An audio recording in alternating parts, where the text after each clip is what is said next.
पिछले चुनावों में कलेक्ट्रेट में थोड़ा मेरा डेपुटेशन रह गया था, सुनता नहीं था, देख रहा था,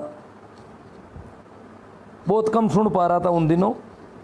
परंतु मैंने देखा कि जो कुछ प्रशासनिक अधिकारी मीणा शेड्यूल कास्ट के लग जाते हैं, परंतु उनके पीए बाबू बहुत बड़े तिलक छापे होने जरूरी है। अगर तिलक छापे नहीं है तो उनको वो जो मीणा और जो SC ST के प्रशासनिक अधिकारी वो भी अनपढ़ समझते हैं।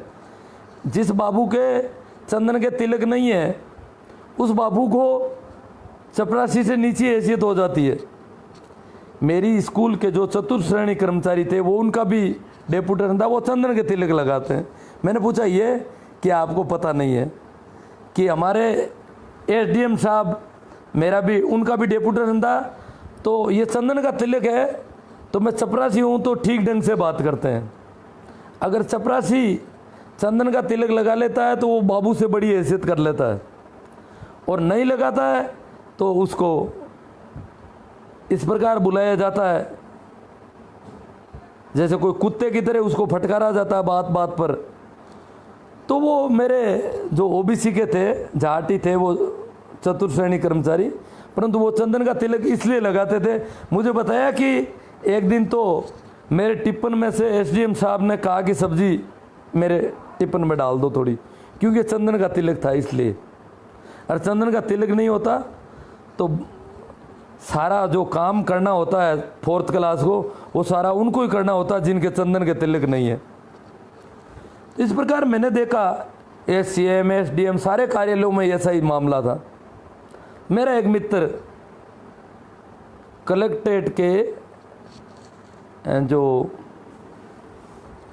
सूचना और संपर्क संबंधी कोई एक विभाग था उसमें था, मेरे पड़ोस के गांव का, वो भी अध्यापक था। तो मैंने पूछा उसको, मैं सुबह सुबह वहाँ चला गया तो देखा तो सारे ही बाबू चंदन के तिलक, और वो अध्यापक था।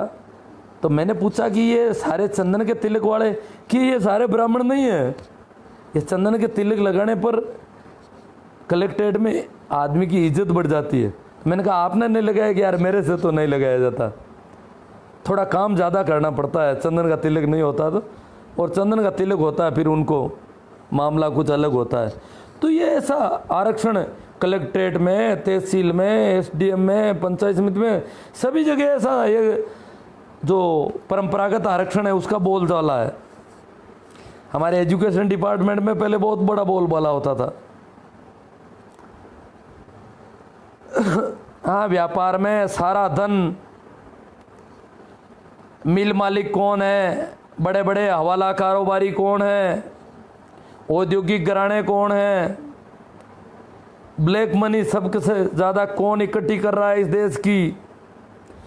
देश की कीमती ज़मीनें किसके पास है। थार के रेगिस्तान में अगर किसी के पास 400 बीघा ज़मीन है तो कोई उसकी जोरी बाजार की, जयपुर के जोरी बाजार की, दिल्ली के चांदनी चौक की 10 फुट ज़मीन से भी कम कीमत है उसकी। 1 वर्ग गज ज़मीन से भी कम कीमत है 400 बीघा ज़मीन की कीमत। ये हालत है। तो कीमती ज़मीनें किसके पास है? बड़े बड़े बाजार, शहरों के मुख्य इलाके, वो किसके पास है? तो सारा धन अगर देखा जाए तो इस देश की SC ST OBC के पास स्थायी संपत्ति के हिसाब से देखा जाए तो 2-5% से ज़्यादा संपत्ति नहीं है। हाँ, करंट संपत्ति जो लोग अधिकारी कर्मचारी लग गए, कुछ और हो गए, वो थोड़ी हो गई। मैं जयपुर में एक मीटिंग में गया था। मैं एक किस्सा सुनाता हूँ आपको। कुछ लोगों ने वहाँ एक आयोजन रखा, हमारे व्हाट्सएप ग्रुप था, तो जाट जाति का एक आयोजन था और उसमें मुझे उन्होंने इनवाइट किया। मैं गया तो वो एक बहुत बड़ा होटल था, महादेव होटल, वहाँ पर आयोजन था। आयोजकों ने बताया कि महादेव होटल ने हमें फ्री सुविधा दी है सारी यहाँ आयोजन करने की। मैंने कहा ये महादेव होटल है किसका? कि बोले जाटों का। मैंने कहा ये कैसे हो गया जाटों का होटल? जाटों के पास इतनी बड़ी संपत्ति कैसे हो सकती है? ये बहुत बड़ा सवाल है। हो नहीं सकती, क्योंकि अगर जाट कितना ही बड़ा अधिकारी हो गया तो इतनी बड़ी संपत्ति नहीं इकट्ठी कर सकता। छोटा मोटा कारखाना लगा लिया तो कारखाने के लिए जो धन है, उनके पूर्वजों के पास धन नहीं था, तो एकदम से धन कहीं भी दिखाई देगा। अगर एक साथ 10 करोड़ 20 करोड़ कई रुपए दिखाई देंगे तो वो तो पैसा एक नंबर का नहीं हो सकता। एक नंबर का पैसा जाट के पास कैसे आ गया? भरतपुर दौलपुर का जाट है क्या? कोई राजघराने का जाट है क्या? नहीं, जयपुर के पास का जाट है। वो कह रहे कि इसकी ज़मीन सेज में चली गई थी। स्पेशल औद्योगिक जो विशेष जोन था, स्पेशल इंडस्ट्री जोन, उसमें चली गई थी, और इसलिए इनको करोड़ों रुपए एक नंबर के मिल गए। उनसे इन्होंने ये होटल खड़ी कर दी।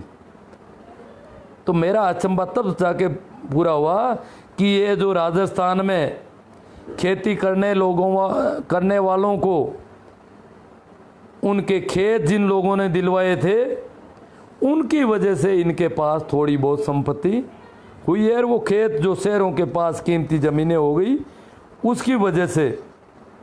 हाँ, जोधपुर में बड़ी बड़ी ज़मीनें किसके पास है? कहीं भी जाओ आप, बड़े शहरों में। जोधपुर क्यों, आप नागौर में चले जाओ, छोटे छोटे कस्बों में चले जाओ, गांव में चले जाओ। गांव में भी, गांव का जो मुख्य इलाका है, जो चौपाल और गवाड़ वगैरह जो मुख्य इलाका, वो किसके पास है?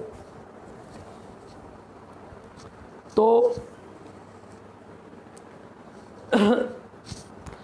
अब हमारे आरक्षण को टैलेंटेड एवं मोटिवेटेड भारतीय के नाम से ख़त्म किया जाएगा। बड़ी कंपनियों को ठेके देकर ख़त्म किया जा रहा है। बहुत बड़े गड़बड़ घोटाले हो रहे हैं।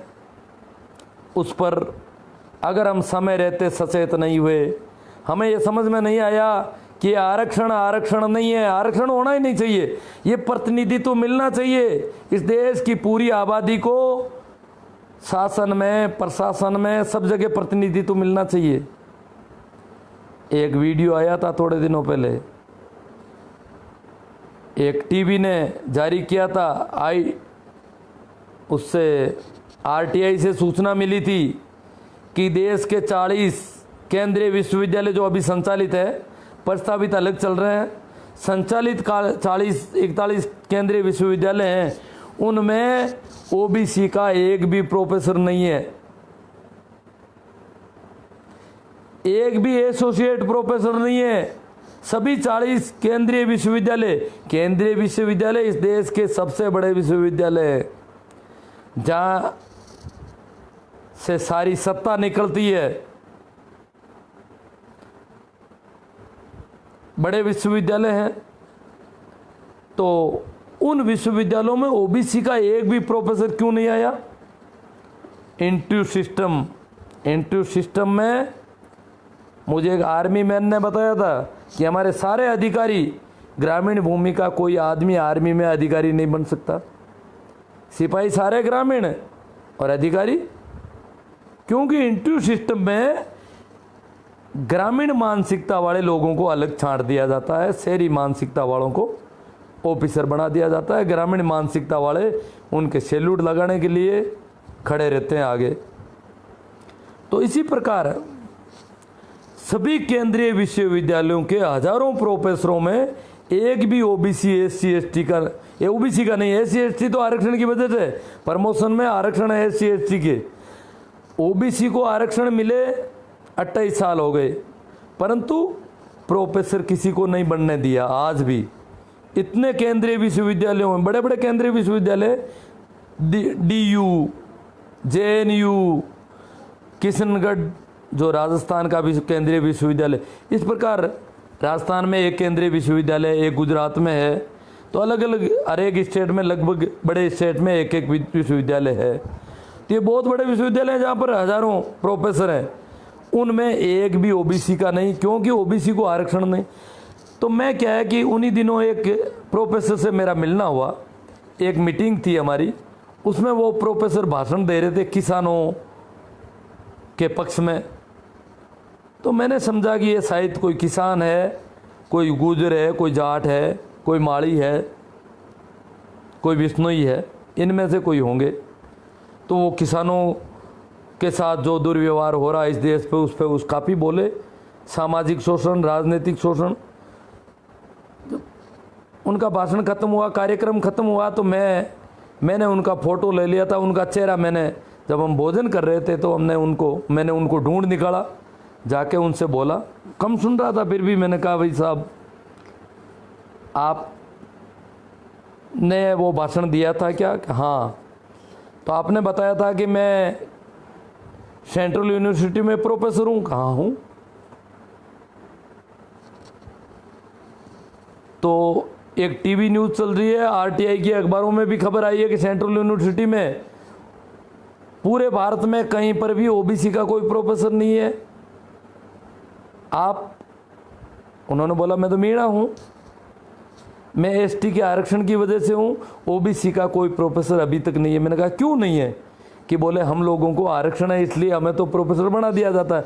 हालांकि हमें भी पूरा नहीं बनाया जाता, जितना आरक्षण है उतने हम भी नहीं है, परंतु ओबीसी तो आरक्षण नहीं होने की वजह से पिछड़ जाती है रोज़, और इसलिए ओबीसी का आज तक कोई एक प्रोफेसर नहीं बन सका पूरे भारत में। जिसकी 60% आबादी है, पूरे भारत में प्रोफेसर बनने जाए योग्यता का लड़का ओबीसी के किसी परिवार में आज तक जन्म ही नहीं लिया इस देश में। चलो धन्यवाद, आप लोगों ने बहुत शेयर किया, बहुत ज़्यादा सुना, इस सब के लिए मैं कृतज्ञ हूँ।